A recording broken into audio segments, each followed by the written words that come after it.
Salut à tous et bienvenue sur ma chaîne Devenir pilote automobile. Aujourd'hui on se retrouve pour clore la saison 2018 et je vais essayer le défi impossible, essayer de vous parler de 4 courses en une seule vidéo, essayer de faire ça le plus vite possible. Donc on va pas perdre trop de temps, on va y aller tout de suite. Avant de commencer, je vous dis juste que je ne vais pas vous parler des essais, parce que des essais se sont globalement passés un peu comme d'habitude. Donc pour ceux qui suivent ma chaîne depuis un petit moment, vous savez à peu près. J'arrive, je progresse beaucoup, et puis après je stagne à environ une bonne grosse seconde des pilotes les plus rapides.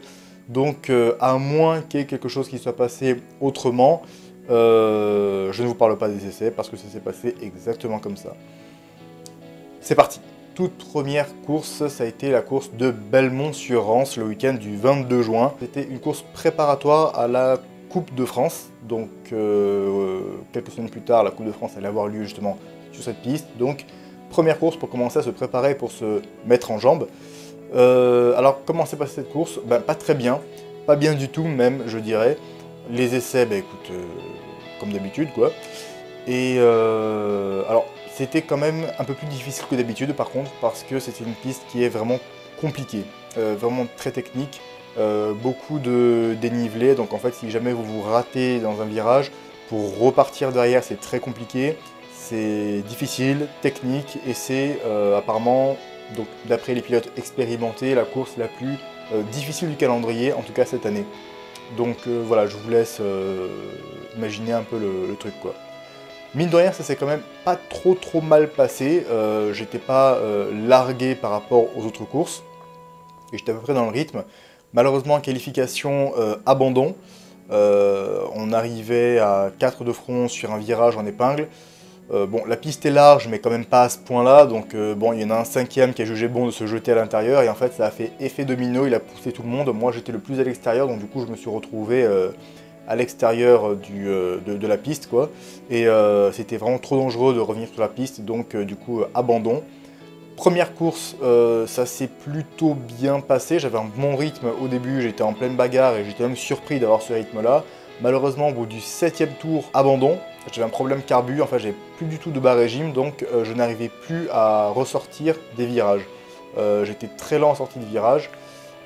Et du coup, à un moment, ça devenait vraiment dangereux. Je perdais peut-être 5-10 mètres. Pendant 5-10 mètres, en fait, j'étais vraiment au ralenti. Donc, c'était pas possible. Donc, du coup, je suis rentré. Et puis, voilà. Course 2, abandon aussi, en fait. J'ai vu que dès le tour de formation, le problème était toujours là. Même si on avait regardé, on n'avait pas réussi à trouver l'origine du problème. Du coup, avant même le départ, dès la fin du tour de formation, je suis rentré. Et fin de week-end pour moi, malheureusement. 14 juillet, week-end du 14 juillet, course de Belmont-sur-Rance, cette fois-ci pour la Coupe de France. Alors là, je vais avoir des choses à vous dire dessus. La Coupe de France, honnêtement, ça a été très difficile, extrêmement difficile. Je ne m'attendais pas du tout à ça. J'avais quand même une idée, mais je ne m'attendais pas en fait à ce que ce soit aussi compliqué. On m'avait prévenu, Greg m'a dit écoute Dino, tu t'es plutôt bien débrouillé en régional, ça va, tu as progressé, mais honnêtement, la Coupe de France, c'est vraiment le gratin qui y va. C'est des pilotes vraiment super rapides. Déjà, d'habitude, c'est des pilotes expérimentés, mais là, c'est vraiment les plus rapides, les plus expérimentés. Donc, peut-être que tu devrais attendre une saison avant d'y aller, parce que, sérieusement, ça risque de te piquer un peu, quoi. Tu risques de le sentir passer.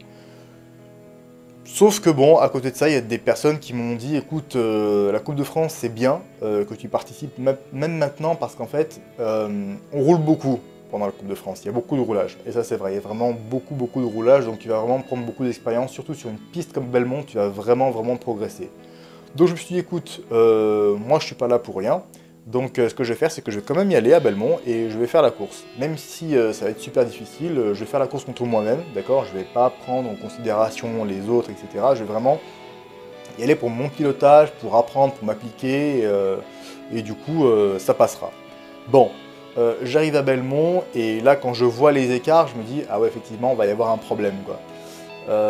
Parce que bon, en plus de ça, mine de rien, même si tu arrives avec cette idée de te dire bon voilà, tu vas pas faire trop attention aux autres, eh ben, moi personnellement je suis quand même très compétiteur et je peux pas m'empêcher de voir les autres et de me dire voilà, faut que je les dépasse ou faut que je garde le rythme et tout ça, et c'est pas du tout ce que j'ai réussi à faire, donc ça a été très compliqué pour moi. Donc Je vous le dis, déjà, mentalement, c'était pas évident, quoi, parce que au régional, je me débrouillais, ça allait, et finalement, j'arrive là, à Belmont, je prends une valise, un truc de malade, je me fais laminer, là, je me suis dit, waouh, c'est pas possible, quoi, qu'est-ce qui se passe, quoi, qu'est-ce qui m'arrive? Et du coup, là, on prend conscience, on se remet en question, et on se dit, ouais, bon, voilà, c'était première saison, on t'avait prévenu, donc prends ton expérience, fais ce que tu as à faire, et puis le reste, mets-le de côté. Donc, bon, voilà, ça a été très très très compliqué. Surtout que la Coupe de France aussi, c'est très long. Vous avez beaucoup de roulage. Les qualifications, comment ça se passe? En fait, vous êtes par groupe, donc A, B, C, D. On a une quarantaine de pilotes. Et donc, du coup, en fait, à chaque fois, A rencontre B, B rencontre C, C rencontre D, A rencontre D. Donc, tous les groupes, en fait, vont se rencontrer. Et ensuite, ce qu'on va faire, c'est que après ça, on va établir un classement. Et au-delà, dans la 36e place, je crois, si jamais vous faites plus de 36, vous êtes éliminé. Donc, comment ça se passe pour les éliminer? Ils font ce qu'on appelle une course qui s'appelle la consolante. Donc, bah, écoutez, vous avez le même nombre de tours que ceux qui participent vraiment à la coupe, mais voilà, vous êtes que 3 ou 4 et c'est histoire de rouler. Vous avez rien à gagner, mais voilà, vous êtes là pour rouler. Donc, moi, j'étais dans ce groupe-là. On était 4, je crois.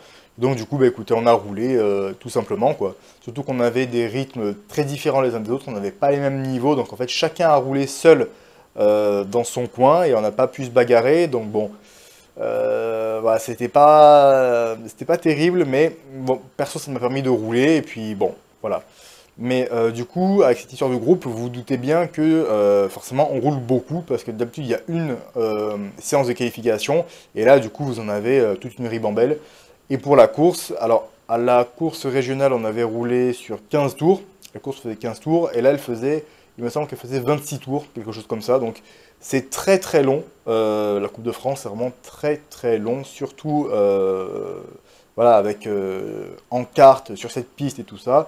Je vous garantis que 26 tours, c'est très très long. Moi, j'arrivais, j'étais à peine à la mi-course, et je me disais, mais bon sang, c'est pas possible. Quand est-ce qu'il va agiter le drapeau? Quand est-ce qu'il va sortir son foutu panneau et nous dire qu'il reste qu'un tour, quoi? J'en peux plus, j'en ai marre, quoi. Surtout qu'il faisait super chaud, donc voilà, faut être endurant, quoi. Fallait être endurant physiquement, mentalement, donc moi, ça a marché, mais honnêtement, c'est difficile. Donc la Coupe de France, un défi pareil, c'est quelque chose que je vous recommande pour votre première saison si jamais vous êtes solide. Si jamais vous êtes prêt à encaisser une telle claque et à continuer derrière, allez-y. Maintenant, si vous êtes trop émotif, si jamais vous n'êtes pas, si jamais vous avez trop la tête dans le guidon, honnêtement, ne la faites pas, attendez, d'accord? Parce que vous allez vous prendre une claque, mais ça va être un truc de fou. Et Greg, s'il m'avait dit justement de ne pas la faire, c'est justement parce qu'il avait eu d'autres pilotes comme moi qui ont fait leur première saison régionale, qui se sont bien débrouillés, qui ont voulu faire la Coupe de France. Et quand ils ont vu en fait l'écart de niveau, eh bien, ils ont posé le kart et ils ont arrêté. Ils étaient découragés. Donc je comprends Greg, mais après moi, honnêtement, je ne regrette pas de l'avoir fait. J'ai tenu du début à la fin. Il y en a qui se sont arrêtés entre-temps parce qu'ils en avaient marre et tout ça. Moi, je suis resté parce que vraiment, j'étais là pour ça. Je suis quelqu'un de solide, donc je l'ai fait. Mais honnêtement, je peux comprendre qu'on n'aille pas jusqu'au bout. D'accord? Donc, comme je vous l'ai dit, si vous êtes suffisamment solide, faites-le. Mais sinon, laissez tomber, quoi. Vraiment, laissez tomber. Cette Coupe de France, du coup, ben, j'ai pas été qualifié, etc. Et puis c'est tout. Ça a été quand même une très bonne expérience. Même le week-end en lui-même est assez long. Donc voilà, c'était quand même une très bonne expérience. Et à tous ceux qui sont bien solides là-dedans, je vous conseille de la faire. Voilà. J'enchaîne avec le week-end du 28 août. 28 août, eh bien, c'était un retour à Muret, parce qu'elle faisait partie d'un autre championnat qui se déroulait dans le sud. Elle faisait partie du coup de la saison sud, encore une fois. Donc je suis retourné à Muret en me disant que ce coup-ci j'allais prendre ma revanche, parce que la dernière fois que j'étais à Muret, ça s'était très très mal passé, en tout cas pas du tout comme je l'imaginais. Donc, je suis parti à Muret, surtout aussi en me disant, voilà, qu'est-ce que tu as tiré de cette Coupe de France, qui a été si difficile, mais qui t'a donné autant d'expérience? Qu'est-ce que tu en as tiré et qu'est-ce que ça a donné? Eh bien, c'était une bonne surprise, Muret, parce que finalement, c'est un circuit, c'est vrai que je n'affectionne pas plus que ça, mais ça s'est vraiment très très bien passé. En termes de rythme, moi qui stagnais à 1 seconde, voire 1 seconde 1, ou dans le pire des cas 1 seconde 2, suivant les conditions, j'étais à ce rythme-là, enfin, j'étais à cet écart-là des pilotes les plus rapides. Là, les essais se sont passés un peu comme d'habitude, mais alors en qualification, malheureusement dès le premier tour, pareil, un peu comme à Belmont, je me suis fait jeter hors de la piste et j'ai pas pu revenir. Mais, à la course 1, grosse surprise, du coup je suis parti dernier, on était une quinzaine, j'étais 16e je crois, et je remonte 9e. Qu'est-ce qui s'est passé? Bah écoutez, j'ai simplement mis à profit ce que j'ai appris à Belmont, et quand je suis descendu du kart, j'ai regardé la feuille, j'ai regardé les temps, et je me suis aperçu qu'il ne me manquait que 7 dixièmes à mon rythme, il ne me manquait que 7 dixièmes pour aller me battre pour le podium. Donc j'étais super content, super progrès. Je me suis dit, waouh, mais c'est génial, j'ai compris, ça y est, j'ai compris le truc, ça va le faire, quoi. Donc j'ai été super agressif toute la course, forcément, P16, P9. Et encore, le 8e et le 7e étaient plus lents que moi, j'avais vu déjà sur la feuille des temps. Et même en course, j'étais à la bataille avec le 8e à la fin de la course, sauf que je n'arrivais pas en fait à trouver l'ouverture, mais je voyais bien que j'étais plus vite et j'arrêtais pas de buter dessus. Donc, donc voilà, et je suis parti, course 2 en mode guerrier, je me suis dit, alors là, voilà ce qui va se passer. Les deux qui sont devant moi, je vais prendre un départ de ouf, je vais les niquer tout de suite, et puis après, quitte à faire ma course un peu tout seul, si le mec qui est devant, il est beaucoup plus vite, bah, il est beaucoup plus vite, c'est pas grave, et ceux qui sont derrière, moi ils sont derrière, mais moi je termine mon week-end à la 7e position, c'est très très bien pour moi, pour une première saison, etc., c'est vraiment très bien.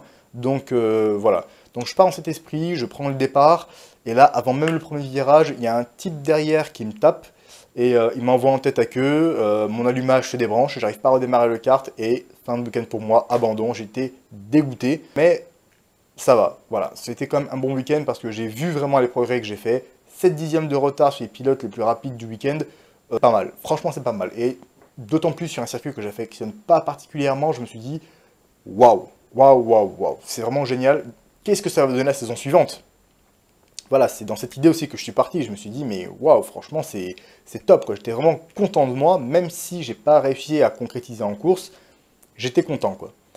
Après, je vous cache pas que le crash que j'ai eu justement en course 2, au départ, je savais pas en fait, parce que j'ai pris un départ vraiment très agressif, j'ai limite un petit peu mordu sur le vibreur à l'intérieur. Je me suis dit, est-ce que c'est moi, est-ce que c'est pas moi, j'ai reçu un choc à l'arrière, je sais pas trop, etc. Bon, ceux de l'extérieur, ceux qui ont vu la course, m'ont dit voilà, tu t'es pris un choc et tu es parti. Mais, je sais pas, il y a eu un doute un petit peu. Donc, et ça a eu une incidence sur la dernière course de la saison. Et j'enchaîne du coup avec cette dernière course, c'était le week-end du 3 septembre. Donc, très rapproché, une semaine plus tard, je vais sur cette prochaine course qui est ce coup-ci à Anneville. Je suis monté jusqu'en Normandie pour faire cette course. Et ouais, j'avais envie de quitter un peu le sud, essayer un petit peu autre chose. On m'a proposé d'aller ailleurs pour voir un petit peu ce que ça donne. Et ouais, du coup, je suis allé sur une piste complètement inconnue avec d'autres pilotes, une autre équipe, et ça s'est super bien passé. Les essais, du coup, aux essais, j'avais 7 dixièmes de retard sur les pilotes les plus rapides, donc j'étais vraiment très content. Je me suis dit, bon ben voilà, c'est de l'acquis. Maintenant, tu sais que tu es à 7 dixièmes, donc il te reste encore à travailler, mais déjà pour cette première saison, tu peux te féliciter de ce que tu as fait. Toi qui partais de si loin, finalement, tu as fait vraiment quelque chose de vraiment pas mal du tout, donc continue Coco, tu vas y arriver. Malheureusement, ça s'est pas exactement passé comme prévu. En course, ça a été un peu plus compliqué parce que Anneville, c'est une piste où c'est un peu plus difficile de dépasser. Vous avez une grande ligne droite, mais bon, si vous n'avez pas l'aspiration, si vous êtes un peu loupé dans le virage précédent, bah, c'est mort. Ce qui s'est passé, c'est qu'au départ, j'étais vraiment très prudent, trop prudent, parce que je ne voulais pas faire comme un muret, c'est-à-dire me retrouver dehors dès le premier virage. Vu que j'avais un bon rythme, je ne voulais pas gâcher mes chances. Vous voyez, donc je me suis dit, la course, elle est longue, quitte à perdre quelques places au début. Voilà, le but, c'est vraiment de rester et de finir la course. Et après, de toute façon, si tu as le rythme, tu verras, ça ira tout seul.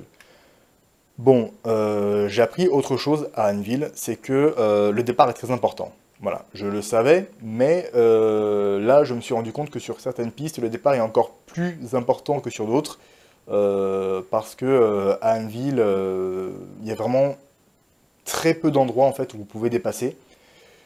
Donc, si j'avais pris des bons départs à chaque fois, le résultat aurait été tout autre. Après, rassurez-vous, en course, j'ai réussi à faire des dépassements et à remonter. Donc en course 2, je suis quand même plutôt bien remonté, ça allait. Mais j'ai perdu des places bêtement. En course 2, pareil d'ailleurs, j'ai eu un petit coup de malchance et en fait, dès le tour de formation, en fait, j'ai perdu des places et j'ai pas pu les récupérer. Donc du coup, j'ai perdu 3 places déjà avant même que le départ soit donné. Donc bon, malgré ça, comme je vous l'ai dit, j'avais un bon rythme, j'ai vraiment pris de l'expérience. Je suis très content quand même, mine de rien, de la saison que j'ai fait. Il y a eu des hauts, il y a eu des bas. La mi-saison, vous l'avez vu avec la première course à Muret, puis Rivesaltes et Belmont. Bon, c'était un peu moyen. Mais je ne regrette pas du tout de m'être lancé, malgré les difficultés qu'il peut y avoir, malgré tout ça. Je suis vraiment très très très heureux de cette saison, très heureux de ce que j'ai fait. Et c'est vraiment très encourageant pour la suite, en termes de rythme, en termes de progression, en termes de tout, franchement. Je suis très content. Donc, moi, tout ce que je peux vous dire, vraiment, à la fin de cette saison, c'est faites-le, quoi. Faites-le. C'est pas évident de trouver l'argent, etc. Mais en même temps, bon, j'essaye d'être complet, donc je vous ai fait une playlist où je vous parle de ça, mais vraiment, lancez-vous, essayez, quitte à faire une seule saison, c'est quelque chose qui vous passionne, donc même s'il y a eu des problèmes, s'il y a eu des couacs, ou même si n'importe quoi, vous serez heureux, quoi.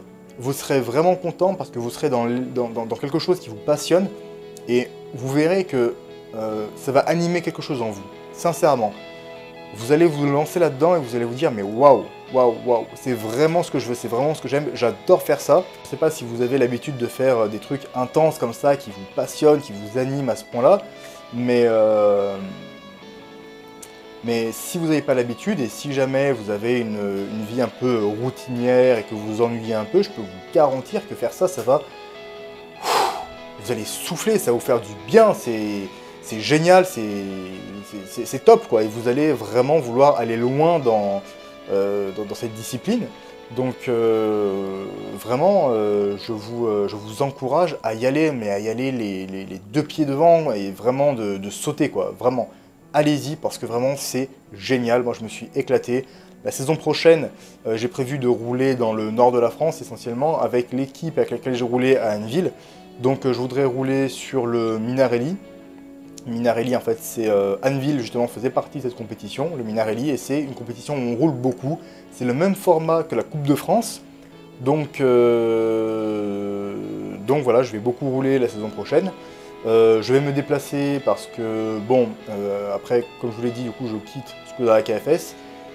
Parce que, aussi pour vous, en fait, en grande partie pour vous, parce que je ne peux pas me permettre, en fait, de faire 2 saisons la même chose, sinon je pense que vous allez vous ennuyer. Et parce que je pense aussi que voilà, faut varier, faut changer, faut aller voir un petit peu ailleurs. Les plateaux sont un petit peu différents.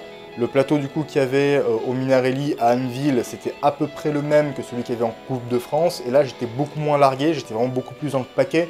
Donc voilà, ça montre aussi les progrès. Donc même si au début vous êtes un peu largué, même si au début vous êtes peut-être un petit peu frustré, etc. parce que vous êtes des compétiteurs et je le comprends, ne vous arrêtez pas à ça. Ne vous arrêtez pas à ça parce que comme tout, ça demande de l'entraînement, ça demande de la patience, ça demande de la pratique.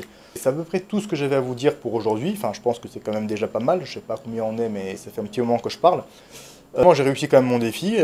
On a parlé de 4 courses. À la base, je comptais vous sortir une vidéo pour faire le bilan en fait de cette saison, mais bon, je pense que je viens de le faire. En janvier, où je vais vous parler justement de la saison 2019, de mes attentes, de ce que je vais faire et des nouvelles techniques d'entraînement aussi que je vais mettre en place parce que j'ai compris beaucoup de choses aussi cette saison et j'aimerais vous partager un petit peu ce que j'ai appris cette saison sur l'entraînement, sur des façons de progresser beaucoup plus vite.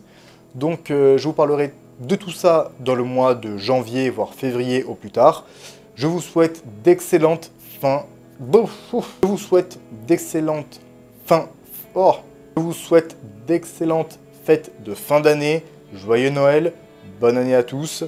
Et on se retrouve après les fêtes pour de toutes nouvelles vidéos de devenir pilote automobile. Je vous souhaite force, courage et une motivation à toute épreuve pour aller chercher ce que vous voulez et ce que vous méritez dans la vie. Je vous dis à très bientôt. Ciao.